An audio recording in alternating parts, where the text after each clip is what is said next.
everyone and welcome back to my channel. Today we are gonna be playing kinda interesting game, The Adventure of Nick and Willikins. So, hello Nick! Okay, don't waste the time and let's jump into the game.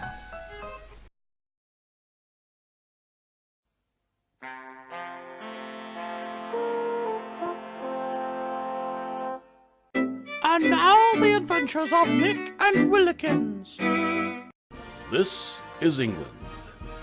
Actually, that's a lie. We're really getting off on the wrong foot here. I don't want you thinking that I'm one of those unreliable narrators. No, this is not England at all. This is, in fact, a barely coherent caricature of England perpetrated by two men who have never even left North America. Consequently, the game you're about to play will almost certainly be riddled with inaccuracies, anachronisms, and bad accents. Like truly terrible accents you people don't even want to know. Anyway, they dragged me out of retirement to tell this story, and I'm not about to waste my extremely valuable time defending the ill-conceived choices of its writers. So, moving on. This is England. And this is the ancestral home of the wealthy and powerful Nick family, currently presided over by its last surviving male heir, young Nick of Nick Hall. Assisting Nick in the extremely complicated business of washing and dressing himself, along with the general maintenance of Nick Hall itself, we have this man. He answers to the name Willikins, but his young master has called him so many other things. Willikins is also one of the last of a dying breed. A breed of dedicated manservants tirelessly devoted to the well-being of their assigned charges, no matter the circumstances.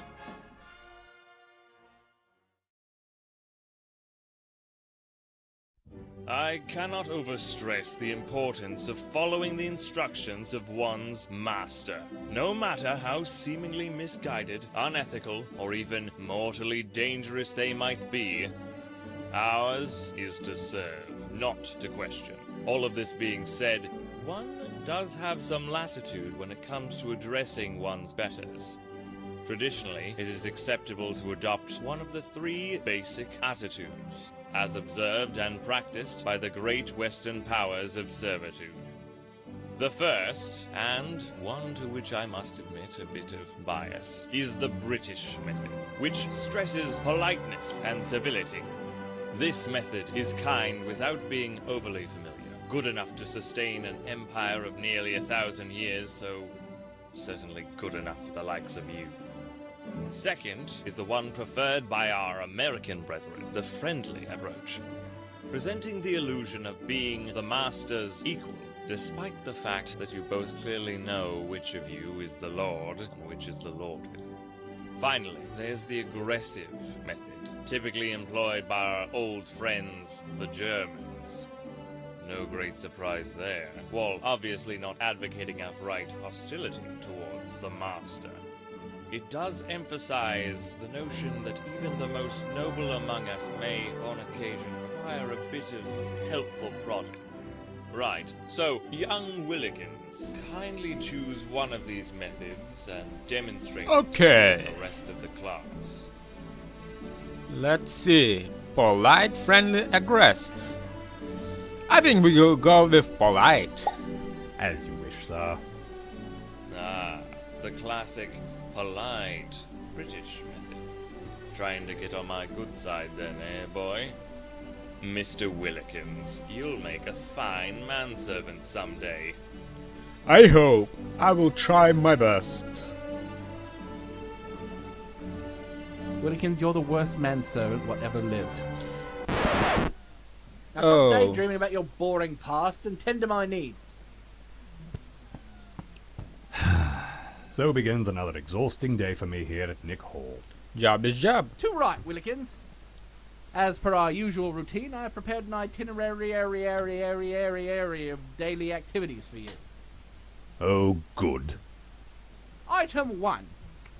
Much like the princess in that story about the wee-stained mattress, I have detected something amiss with my bed. Have a look under there, won't you? Very good, sir.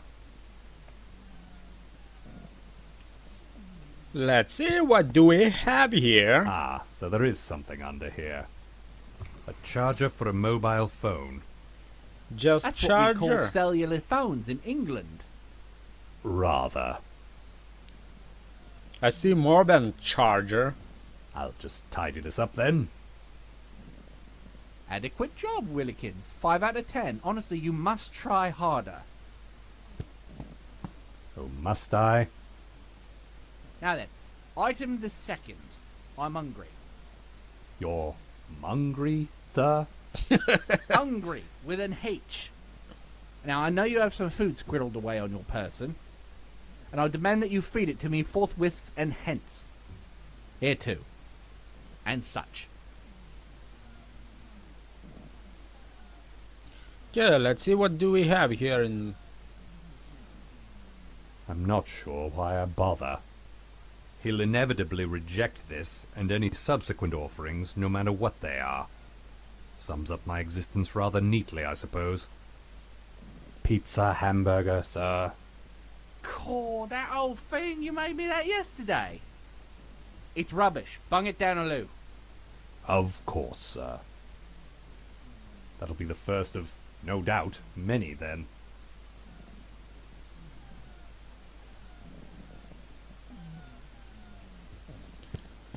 Okay, let's see, what do we have here. Oh, phone, and we found the charger.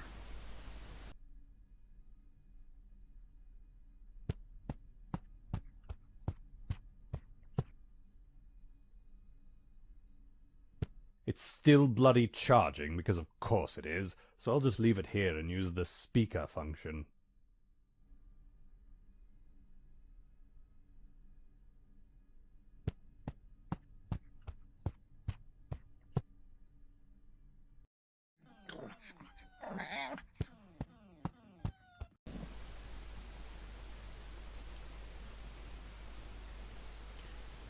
Okay, let's flush this tasty hamburger. Bye bye.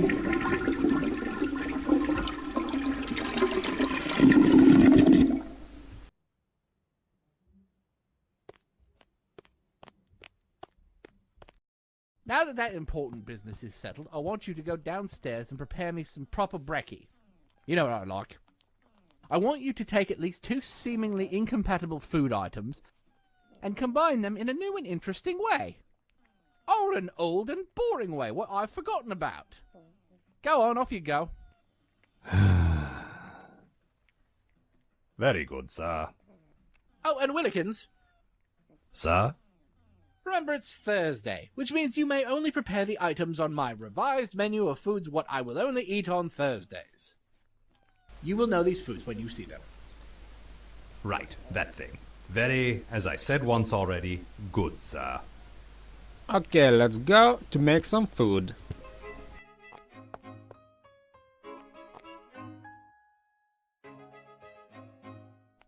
These were not here an hour ago, and I know for a fact that Master Nick has not left his bedroom since then.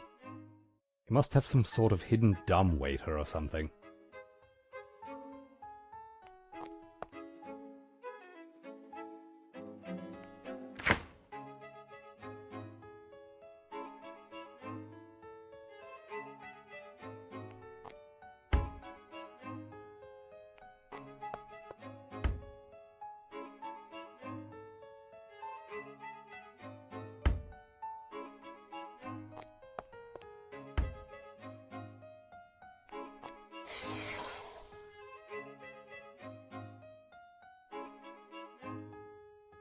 Master Nick's Thursday menu does indeed allow for this particular ingredient. That's kind of tasty toast. And now we need find one more thing for this toast and combine. So what? Oh, finally I found the second Now I've item, got a haddock. and that was fish. So let's go to combine. I think we will need a knife.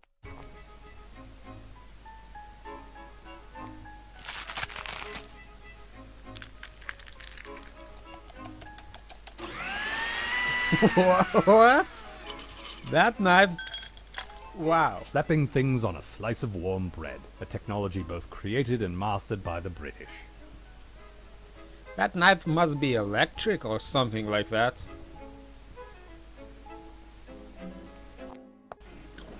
Here is your toast, sir. Positively revolting. Honestly, Willikins, I don't know what you think you're bloody doing in that kitchen. But I've half a mind to just say sod it and prepare my own brekkie. Indeed, sir. Now bung this down a loo and make me something else. One more. Food is gonna be just flush down. That's spoiled, kid.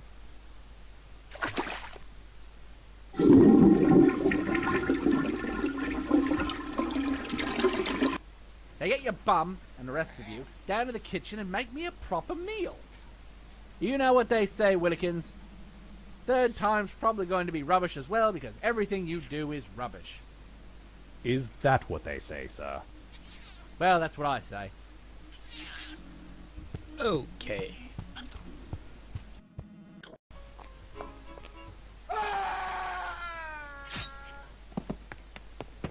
What? What's happening? Well, I can't be sure, but I expect this does not bode well.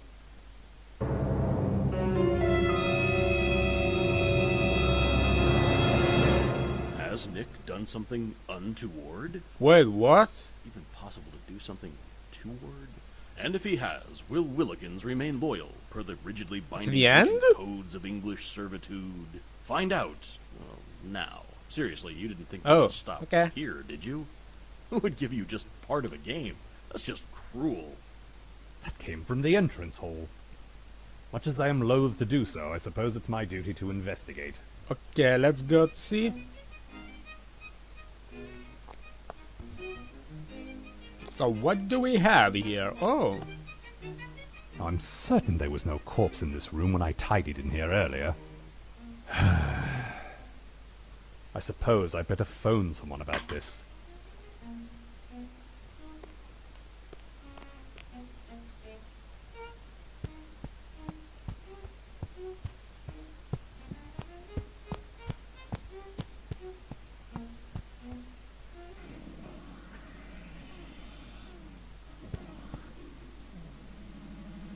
let's be polite. Sir, I don't wish to alarm you. Good, then bugger off. But I think I next time should be aggressive.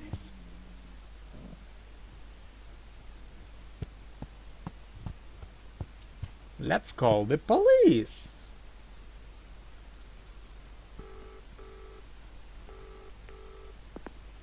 Emergency services, how may I direct your call? Let's be aggressive, I think. Listen, I haven't time for chit-chat or other such fripperies. There's been a murder. Please send an officer to Nick Hall at once. Of course, sir. Wouldn't dream of wasting your precious time. We'll get on that right away, we will. Morning all. I'm Detective Inspector Bobby of the West End Particulars.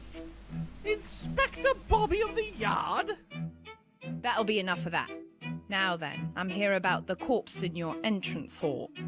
Oh, that thing. And this would seem to be a rather open and shut case.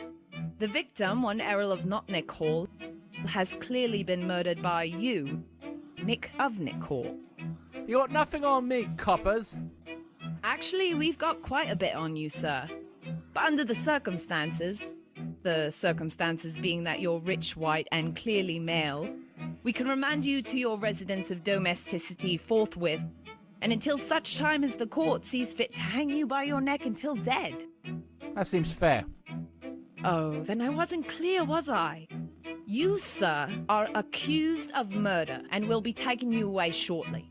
This will be very sad for you, and obviously for your manservant. Yes, obviously. So, just stay here and we'll be back for you soon. Cheerio! people actually say cheerio?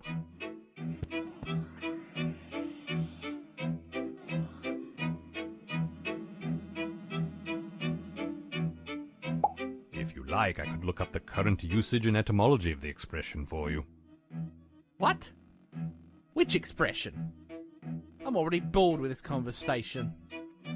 What else you got? Gentlemen, a crime has been committed, and it can only be solved by me, the greatest detective in all of England. Oh, is that where we are? Allow me to introduce myself. Special Inspector Clever Ruse at your service. Well, if you're at my service, make me an egg. My God, has this man been deprived of his breakfast? That in itself is a tragedy, but not a crime as such. Nevertheless, it's the most important meal of the day. Who's responsible for this grievous error in judgment? That would be me, You look after this lad, do you? in a manner of speaking. So clearly this incident is your fault. Ooh, I hadn't considered that angle. That's because you're not Clever Ruse, lad. Sorry, not sure I'm following the logic here. How is this my fault? Are we going with the tired old butler did it cliché? For all we know, the tired old butler did do it. No, you misunderstand. Obviously, you're a man of breeding, sophistication, education. Oxford man, are you?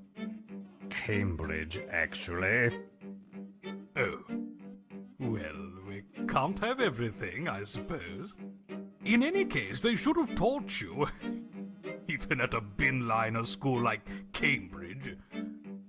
It was recently ranked the 4th best university in the world. So not even worth a bronze, then, right? Your master's safety and well-being is your responsibility. Consequently, it falls to you to exonerate his lordship. Really, I would have thought the great detective. Here, take this. It's the official Clever Ruse My First Crime Scene Investigation coloring book.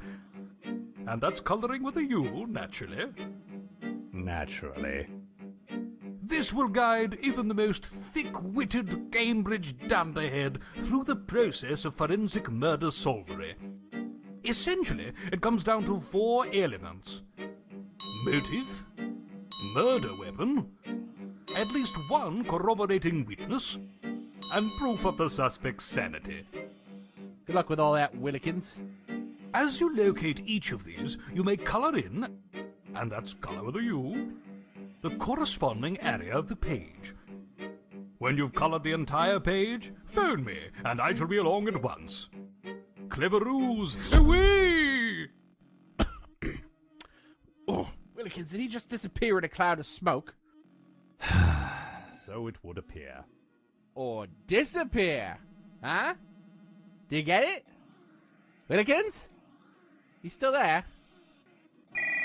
Okay, I think it's enough for today. Let's leave a mystery for the next video. And if you like this video, don't forget to like it and subscribe. And we will see you in the next video.